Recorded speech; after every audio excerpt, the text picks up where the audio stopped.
সারা দেশে পবিত্র ঈদুল আজহার জামাতে অংশ নিয়েছে লাখো মুসল্লি। সকালে জামাত শেষে সম্প্রীতি, শান্তি এবং পারস্পরিক সৌহার্দ্য বজায় রাখার প্রত্যাশা জানিয়েছেন তারা। ঈদ জামাতে রাজনৈতিক নেতৃবৃন্দ, প্রশাসনের কর্মকর্তা সহ বিভিন্ন শ্রেণী পেশার মানুষ অংশগ্রহণ করেন। প্রতিনিধিদের তথ্য ছবিতে আরও জানাচ্ছেন ইউসুফ হাসান নাইম। চট্টগ্রামে সকালে খতিব সৈয়দ আলাউদ্দিন আবু তালেবের ইমামতিতে শুরু হয় ঈদের প্রধান জামাত। এতে অংশ নেন সিটি মেয়র শাহাদাত হোসেন, বিএনপির স্থায়ী কমিটির সদস্য আমির খসরু মাহমুদ চৌধুরী সহ বিভিন্ন শ্রেণী পেশার মানুষ। রাজশাহীতে ঈদের প্রধান জামাতে প্রশাসনের ঊর্ধ্বতন কর্মকর্তা এবং বিপুল পরিমাণ মুসল্লিরা অংশ নেন।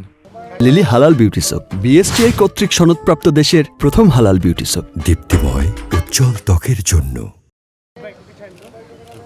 রংপুরে প্রধান ঈদের জামাত অনুষ্ঠিত হয় রংপুর কালেক্টরেট ঈদগাহ মাঠে। নামাজ শেষে মুসলিম বিশ্বের উপর ইসরায়েলের আগ্রাসন বন্ধের আহ্বান জানানো হয়। ইউসুফ হাসান নাইম, 21 টেলিভিশন।